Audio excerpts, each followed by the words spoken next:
Hi, welcome to NAS Educational Academy of Excellence.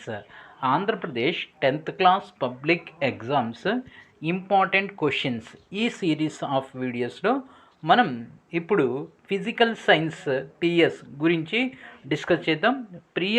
Physical సైన్స్లో refraction of light at curved surface ఈ లెసన్లో ఎలాంటి questions రాబోతున్నాయి అనేవి ఎలాంటి క్వశ్చన్స్ మనం ఎక్స్పెక్ట్ చేయవచ్చు అనేది ఇక్కడ డిస్కస్ చేద్దాం.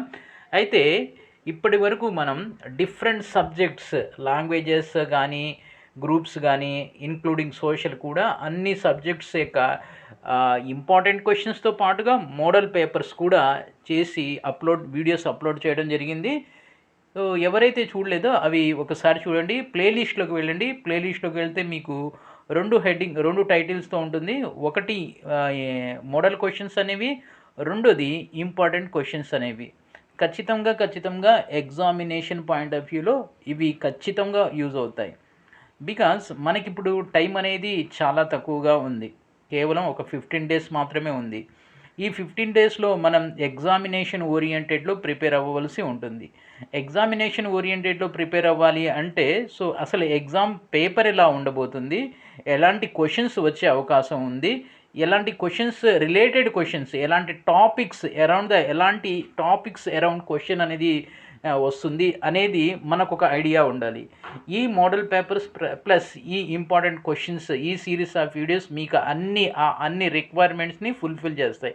ఖచ్చితంగా మీకు ఈ ఇంపార్టెంట్ క్వశ్చన్స్తో పాటుగా మోడల్ పేపర్స్ ఏదైతే అప్లోడ్ చేయడం జరిగిందో ఖచ్చితంగా ఎగ్జామినేషన్ పాయింట్ ఆఫ్ వ్యూలో మీకు బెనిఫిషియల్. ఖచ్చితంగా దీంట్లో నుంచి క్వశ్చన్స్ అనేవి వస్తాయి. దాంట్లో నో సెకండ్ థాట్ అనమాట. ఓకే, ఎనీహౌ ఈరోజు మనం ఫిజికల్ సైన్స్ లేక PS refraction of light at curved surface.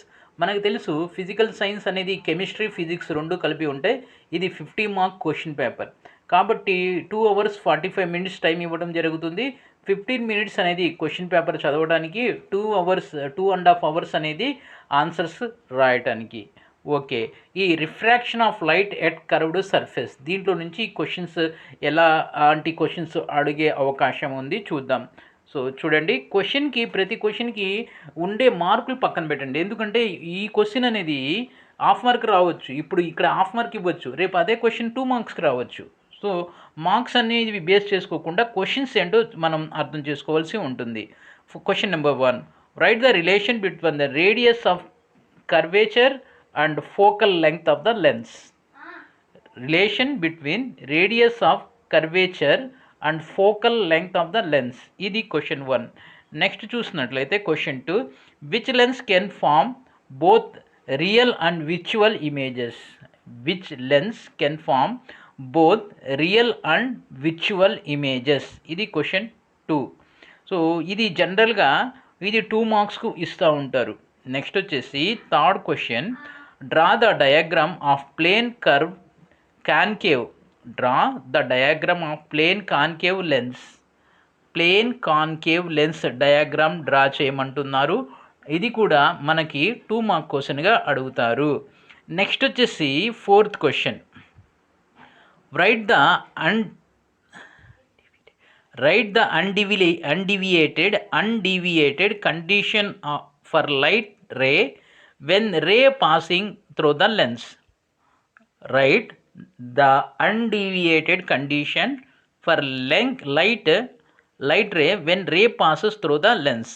Next one వచ్చేసి fifth question, write the characteristics of image in case concave lens. ఇలాంటి క్యారెక్టరిస్టిక్స్ క్వశ్చన్ ఒకటి ప్రతి పేపర్లో ఉంది. Write the characteristics of the image in case concave lens. Next వచ్చేసి sixth question, right the lens formula and explain the terms.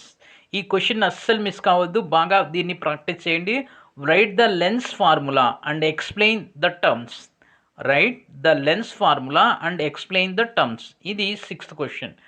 Next వచ్చేసి draw the ray diagrams for the following positions of objects in front of a convex lens and mention the characteristics of the images. mention the characteristics of the images, draw the ray diagrams of the following position of the object in front of the convex lens and mention the characteristics of the images. ఇక్కడ మనకి 3 ఇవ్వడం జరిగింది. 3కి 3 diagrams అనేవి మనం draw చేయాల్సి ఉంటుంది. Object placed at 2f1 ఇదొకటి. Object placed between 2f1 and f1. Object placed between 2f1 and f1. Third వచ్చేసి object placed between focal point and optic centre. Object placed between focal point and optic centre. ఈ మూడిటికి యొక్క ఏమడుగుతున్నారు, ray diagrams అనేది draw చేసి position of object in front of convex lens and mention characteristics of the images. ఇది పూర్తిగా కాదు, ఇది refraction of light and curved surface నుంచి కొన్ని క్వశ్చన్స్, ఇంకొన్ని క్వశ్చన్స్ ఉన్నాయి. ఇదే వీడియోలో మనం కంటిన్యూ చేసేద్దాం. ఈ లెసన్ మొత్తం కూడా అంటే refraction of light and at curved surface, ఈ లెసన్ కంప్లీట్గా ఇక్కడ మనం చూసేద్దాం. ఓకేనా? సో ఇక్కడ మనం 7 క్వశ్చన్స్ చూసాం. 7 క్వశ్చన్స్ అనేవి చూసాం. సో ఇక్కడ ఒకసారి మీరు ఈ 7 క్వశ్చన్ని కనుక మీరు అబ్జర్వ్ చేసినట్లయితే దీంట్లో మనకి ఈ 7 క్వశ్చన్స్ల నుంచి ఖచ్చితంగా రేపు పబ్లిక్ ఎగ్జామ్లో అట్లీస్ట్ ఒక్క క్వశ్చన్ అయినా వస్తుంది. దాంట్లో ఎలాంటి ఈ డిఫరెన్షియేషన్ అనేది ఉండదు. చూడండి, 6th question, right the lens formula and explain the terms. ఇది స్టాక్ క్వశ్చన్ అంటాం దీన్ని. సో ఇది రెగ్యులర్గా అడుగుతూ ఉంటారు. అలాగే image draw the diagram of plane concave lens. So ఇలాంటి కాన్కేవ్ లెన్స్ ఫ్రీక్వెంట్గా అడుగుతున్నారు, ప్రతిసారి కూడా అడుగుతున్నారు. ఇవి చాలా ఇంపార్టెంట్. కాబట్టి ఈ 7 క్వశ్చన్స్ని మీరు ఆ లెసన్ తీయండి. మీ దగ్గర ఏ మెటీరియల్ ఉన్నా ఆ లెసన్ రిలేటెడ్ మెటీరియల్ తీయండి, లేక టెక్స్ట్ బుక్ తీయండి, మీకు ఏ సోర్స్ ఉంటే అది తీయండి.